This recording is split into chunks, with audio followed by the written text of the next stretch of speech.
It's the only bad take I've ever had, Andy Murray. And even now, I'm reticent to put it in here because, you know, Agent Ambrose is doing some great work over in AEW. One day he's going to come home. But yes, we all remember from the only real wrestling journalist left right now, many moons ago when I was just still wet behind the ears and getting involved in this whole journalism lot. Saying that this guy was going absolutely nowhere. There was loads of speculation, and you know, we talk about what was the documentary called, lads? Chronicle. The Chronicle, where you can see in his eyes, yeah, he's out of the door, basically. But and there was, I think Jake Hager maybe accidentally let something slip on an interview or something, and in my galaxy-brained way of thinking about this, I was like, nah, they've WWE have slipped Jake Hager a little bit of money to pretend like this is going to happen, and then when Dean Ambrose shows up on the Raw after actually no, he got beat up on the Raw a few weeks after the Raw after WrestleMania, aren't AEW and all AEW's fans going to look stupid? And then I was in attendance at Double or Nothing following the main event when a certain Jon Moxley walked into the ring.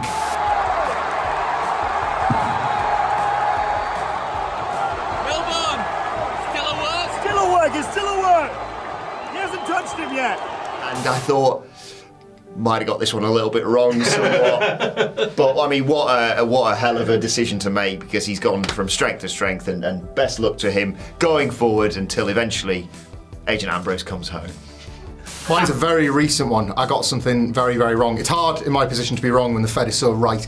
But I was commenting on AEW, and I was commenting on All Elite Wrestling. A fabulous night was had by all at All in London in 2023.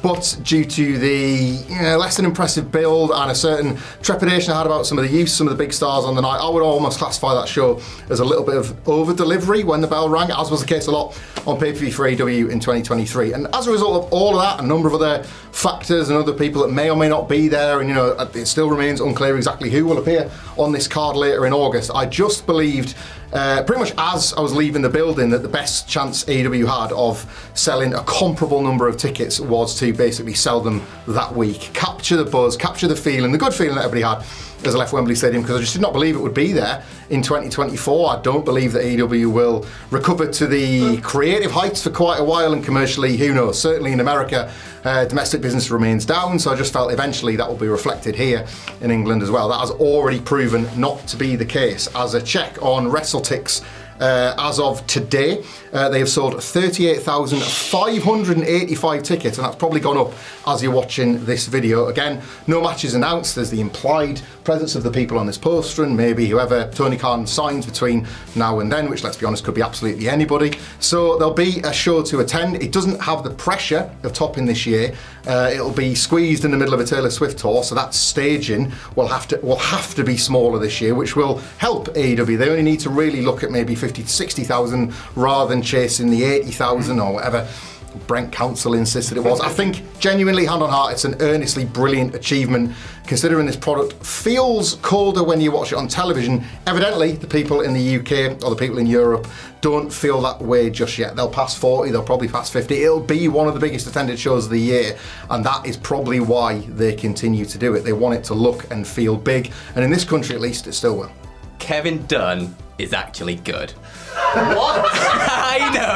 I know, calm down. I'm not saying he's a good person, because, I mean, he's not. And he definitely, overstayed his welcome, and you can take the, 1,000 camera cuts in, 3 seconds and just throw it in the bin and get rid of it forever.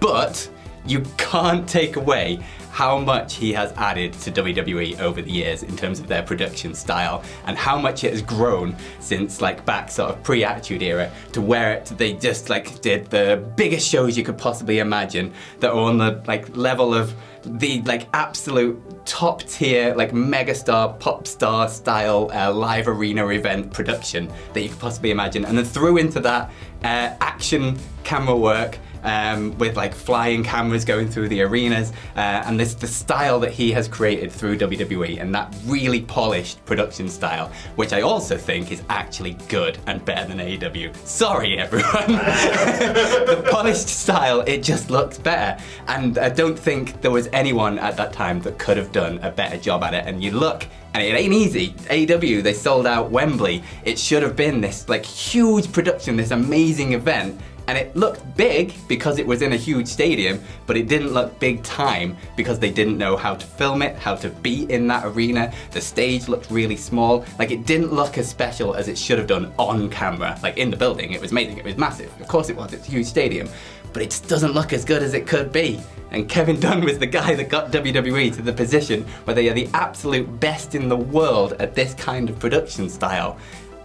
And it was that guy. As much as I hate to admit it, Kevin Dunn was actually good. So my worst wrestling take ever is, well, I have had a lot of awful wrestling takes, but for me it's a pretty recent one, to be honest, because I felt coming out of WrestleMania 39 that WWE had peaked.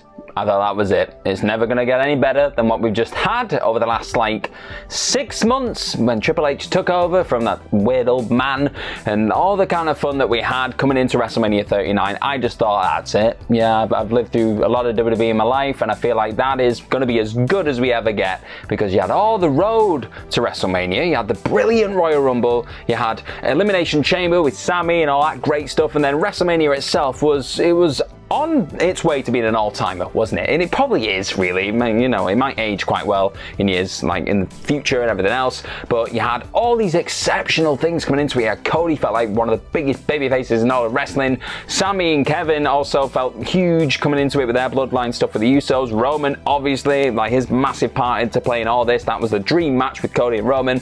You had the Seth, Logan Paul stuff, which was really fun on the night. Rhea versus Charlotte, and then the IC title triple threat. Both of those were classics, really, in their own right. Cena wrestled. I know it was a bit boring, but he was still there. That was a full-on thing. You had the tag team showcase, and Shane did his quads in. I've mentioned that a couple times in these videos, really, and I probably shouldn't, but that was a thing, because we got the Snoop Dogg elbow from that, and that was its own moment. And I know the story wasn't finished, and as soon as that happened, that story wasn't finished, that's when something dropped in my stomach. I suddenly thought, I don't know. That felt like a Vince move to me. That felt like we're just going to crush all your dreams, bring you all back down to earth with a thud, and things are never going to be this good ever again. That's where I felt we were going. And the Raw after Mania pretty much proved me right for a little spell, because it was dreadful. It was utterly dreadful. One of the worst Raws in Raw history. Yeah, let's face it. Everything that was undone, the Brock turning on Cody stuff, it just...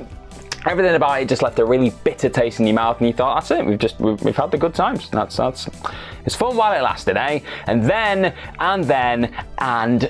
Triple H slowly started regaining control creatively, and just kept doing things a little bit more his way and not Vinnie Mac's way. He was slowly kind of really pushed out of the creative zone. He's thankfully staying far away now. And we had things like Backlash, which was one of the coolest events I've ever seen in wrestling history. It was like a concert, really, a concert, and there was some wrestling scattered in between. It was insane, so fun. Money in the Bank happened. That was sensational. I'm a little bit biased. It was in London, it is in the UK, but it was still epic. It was one of the most epic pay-per-views that we've had of recent times. I know SummerSlam was a bit iffy, but you still had the Brock Cody match there, which was epic in its own right. I've said epic a lot, but it was very epic after all this kind of stuff.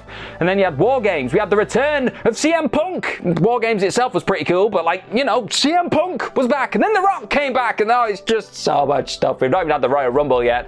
So I'm just proving here that my take that WWE had peaked at WrestleMania 39 and the Raw after Mania, all that terrible kind of ending to WrestleMania and the Raw after Mania nonsense. I was wrong, wasn't I? I've got egg on my face. I was so wrong, and I'm glad that I'm wrong, because baby, 2024 is looking good. I was absolutely adamant on our podcast. Where can I get that podcast? Spotify, Amazon Music, Apple Podcasts, and YouTube. I was adamant that AEW shouldn't sign Samoa Joe. Not make him the champion. Don't sign Samoa Joe. Don't do it. It sounds ridiculous because the guy's been incredible. 2005 Samoa Joe is just one of the very best years any professional wrestler has ever had. He did the Necro Butcher and the Kabashi matches within a month or 2 months within one another. I mean, that's just... And he was 3 years into being a wrestler of any renown? What a guy. But he was a little bit thrashed physically in WWE. That Karrion Kross match was piss poor, turgid. And I just thought the aura had gone, the conditioning had gone. This did follow like a pattern of several years where he just didn't feel like the same guy. And this sounds so ridiculous considering how brilliant he's been as this like guy who's rediscovered his aura, that attitude, how menacing he is, how cool he is, how hard he is, right? I eventually softened my stance and said, you know what? If he plays his cards right, they could maybe cast him in a Sting-like role where he can be the guy who was like in a tag team with a younger guy, like a Hook or someone like that, or in a trio. What an embarrassment. What an embarrassment of a take that is. The guy's been incredible. He's so funny. He's so menacing. He's got that unbelievably elusive cool factor. I might not have it myself, but I can sense it in a professional wrestler at least. And like, that's gold dust. It's absolute gold dust to have someone like Samoa Joe. He's so valuable, and he's been amazing. And he has genuinely like improved and rediscovered something. But what an idiot. And it's like as if he wasn't going to sign him. As if Tony Khan wasn't going to sign everybody. Absolutely ridiculous. Think that even I should have just shut my mouth. My worst wrestling hot take ever is one that irks a lot of people. You will have seen it come out in my ups and downs and other videos. But somewhere deep down in my soul, I think that comedy wrestling is more important and better than serious wrestling. Now, this isn't true. If all of a sudden you watch Raw and it all was comedy, silly, eventually it would run its course, right? Because the best thing about any wrestling show is that you have a little something for everybody and it's a variety show, essentially. But I do know at the moment, I guess because I'm blessed to watch as much wrestling I do for my job, when somebody makes me laugh, like an R-Truth or the Best Friends or whoever it may be, there'll be Orange Cassidy, there'll be a bunch of people, it just fills me with so much joy and it gives me an adrenaline burst for like 5 minutes. I do sometimes ponder, because there's that saying in wrestling that funny doesn't make money, which is not true. So many people have proven that wrong over the years. I mean, look at the Rock and Mankind Best of Your, was it called Best of Your Life? This is Your Life segment, which did crazy numbers. I mean, that was bad comedy too, but it still worked. But of course you can sell on comedy, but I think the way to sell on comedy is to also have serious angles too. Again, imagine we got to WrestleMania 17, Austin versus The Rock, and we turned that into a farce, which we almost did, because don't forget that Deborah was going to manage Rocky for a while, which would have been nuts before we realised what we were doing and we turned left rather than go right. But given that I've never really seen it, I guess something like DDT, no, because even DDT in Japan, like a Panda win a world championship, but they do have some hard-hitting matches, so even they are balanced. So I think that's the way it works. And I think the funny segments are probably heightened by the fact that you'll get into the nitty-gritty and you'll have a real impassioned or a real emotional promo, so you have this back and forth, this wrestling tennis. But look, it is a wrestling hot take of mine. It's not like I haven't said this to people in the past. I absolutely have, and I'll continue saying it, even though I have the wherewithal to realize how dumb it is. But I love goofy wrestling. It is for life, as we all know. Shouldn't have done that. That was ridiculous. But I suppose the older you get, the more you realize that as much as I love wrestling and as much as I don't want it to go anywhere, it's the least important of the important things. Is that right? No, I can't. That's not right. So it's the most important, the least important things. I got that wrong. So I kind of take every show in its own little bubble. And when I can walk away just laughing because R-Truth was selling bootleg Judgment Day merchandise or whatever it would be, it just makes me feel warm and fuzzy in my tum-tum. So there's that word again. So yes, I totally believe that comedy wrestling should overtake serious wrestling, even though that's going to annoy a lot of old school wrestling personalities. But I'm pretty sure they hate me anyway, and more power to them. I deserve to be hated. The entire internet loves to remind me of this, like, I don't know, like once every 6 months when the video does the rounds again. By the way, there's a reason you can no longer find that video on YouTube. But very early in my Whatculture video career, I did a little piece ranking every Bullet Club member. Of course, if I did that today, it would be a 3-hour video. But back then, one Hangman Adam Page was just kind of making his name, coming out of Ring of Honor and breaking into Japan. Very much not the performer he is today. I ranked him extremely lowly on that list. He was obviously above your Bone Soldiers and other such losers. But the exact wording I used when describing Hangman Adam Page was that he is like a slice of unbuttered toast washed down with a glass of lukewarm tap water, fine in a pinch, but so dull, which has aged like milk, obviously. He's become one of the icons of AEW. I like Michael Sidgwick's description of him as the main character of AEW. I think that's very accurate. Someone who's forged an incredible crowd connection, had some absolutely wonderful matches, including what many would hold as the best match in the company's history, teaming with Kenny Omega against the Young Bucks. He had the title run, which was a product of a very organic rise, and it drew huge numbers as well, that title win over Kenny. He is a folk hero to a lot of people. He is one of the most exciting and bombastic wrestlers in the world when he's really cooking. I mean, like, even his first match with Brian Cage, you could argue is one of the top, 25 matches in AEW history. He is a guy who has made me look like the biggest idiot. The only other person who's capable of doing that to such a degree is myself. And I'm quite glad in a lot of ways. I think that every negative opinion I hold, I ultimately want the wrestlers to turn them around, unless it's Ryback. The hot take I had that fell spectacularly flat was that Tyler Breeze would be a WrestleMania main eventer. Yes, 2013 saw Mike Dalton become Tyler Breeze. A good worker, a great look, a great gimmick. One of my personal favorite all-time entrance themes is that instrumental early Tyler Breeze number, an absolute banger. And this is somebody who was always in and around that NXT title picture. He had title matches against Neville, against Pac, against Sami Zayn, against Finn Balor when Balor got the belt. This is somebody who worked with every big name as and when they came into NXT. Whether it was Kevin Owens, whether it was Kenta, Hideo Itami, whether it was Balor, whether it was Shinsuke Nakamura. Tyler Breeze faced them all in big name, big moment matches. I mean, this is somebody who has the honor of having Jushin Thunder Liger's only ever match under the WWE umbrella. That was against Tyler Breeze at NXT TakeOver Brooklyn in 2015. The sky was the limit for Tyler. This is just, oh my word. And then what happened? Then he got called up towards the end of 2015, was initially paired with Summer Rae, which, okay, that could work. Had an immediate rivalry with Dolph Ziggler. Dolph Ziggler, a great worker who can accentuate anyone's positives, so that's cool. And then he beat Dolph Ziggler at Survivor Series, great! And then Dolph beat him back-to-back on TV matches. And Tyler Breeze was soon on Main Event and Superstars, went on a big winless run, and by the time of WrestleMania, 32 was it? It was just another generic body in the Andre the Giant Battle Royal, and then... What happened?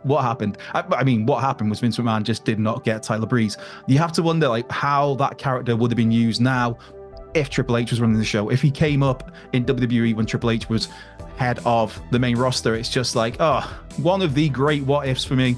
So yeah, that was my spectacular fail there, was at Tyler Breeze. He was going to be headlining Manias for years to come. Didn't happen.